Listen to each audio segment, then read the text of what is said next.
parce que j'ai pas préparé mon texte du coup.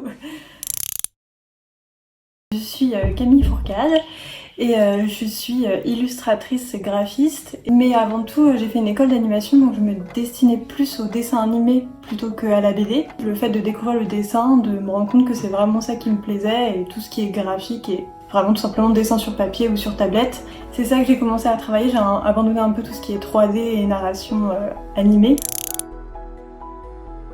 Je suis Ludmila Seraphos, c'est l'anagramme de Camille Fourcade sur Instagram. Ça marche pas mal parce que j'en suis maintenant à 160 000 abonnés. Et ça a décollé il y a à peu près 2 ans où j'ai participé au challenge Inktober, un dessin par jour pendant tout le mois d'octobre. Et grâce au hashtag, je suppose que ça a fonctionné et que j'ai été repérée. Et du coup, à partir de là, j'ai fait que gagner de plus en plus en visibilité. Et un jour, je me suis découvert une passion pour dessiner des filles avec des cheveux nuages dans mon carnet de croquis. Et ça a encore plus plu, donc j'en ai encore plus fait. C'est de là que commence le projet de Webtoon. La vraie histoire, c'est que justement, j'avais commencé à créer ce personnage de fille de l'air, et puis je trouvais ça rigolo de faire des cheveux qui correspondaient à autre chose que des cheveux d'humain, à des flammes, à des lianes, à de l'eau, des nuages. Et puis j'ai commencé à créer un petit couple de personnages, donc une fille aux cheveux bouclés nuageux et une fille aux cheveux aquatiques.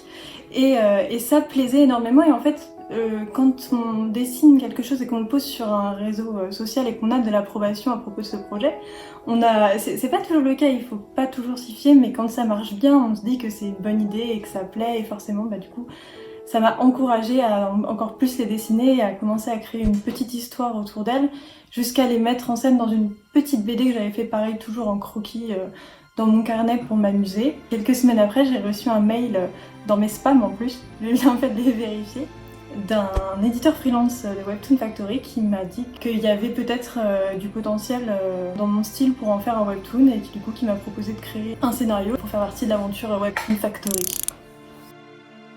La série s'appelle Tales of Love and Consequence, et du coup je trouve ça très joli en anglais, donc en plus simple à comprendre, donc c'était pas la peine pour moi de traduire, mais pour aller plus vite je dis Tolak. Voilà, j'espère que les fans me diront Tolak aussi, et comme ça ce sera le diminutif parfait.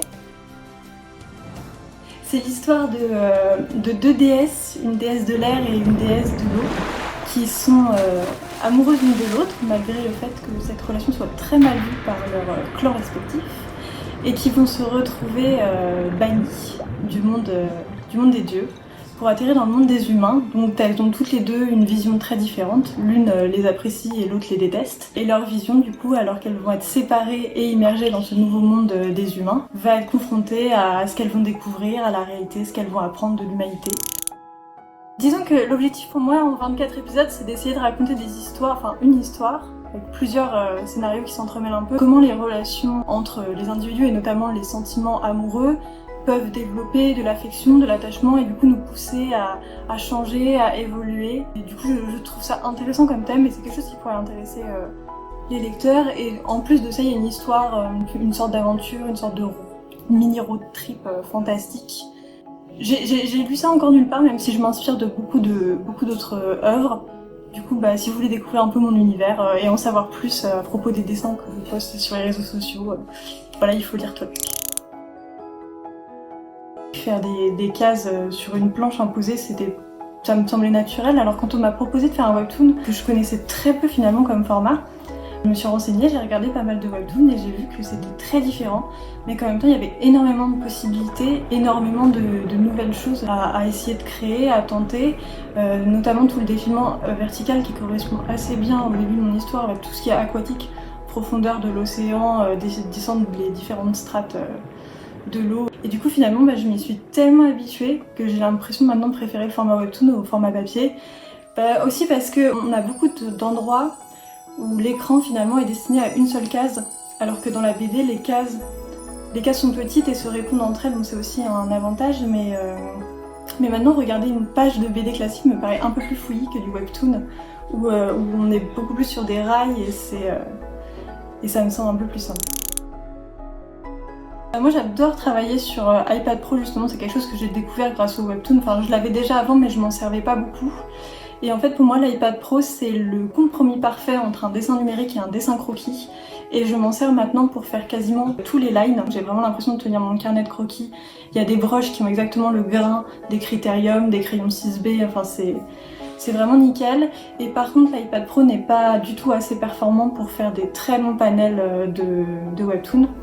Donc pour tout ce qui est colo et mise en page en général, je travaille plutôt sur Photoshop, qui est le logiciel avec lequel j'ai appris à dessiner pendant mes études de dessin, que je connais par cœur et qui me plaît beaucoup, qui est très performant et qui ne rame pas quand j'ai des énormes fichiers très lourds.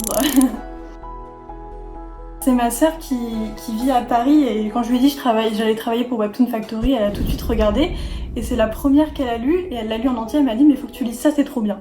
Et effectivement quand je l'ai lu, je l'ai trouvé super cool et très très réaliste, et du coup ça m'a beaucoup fait rire.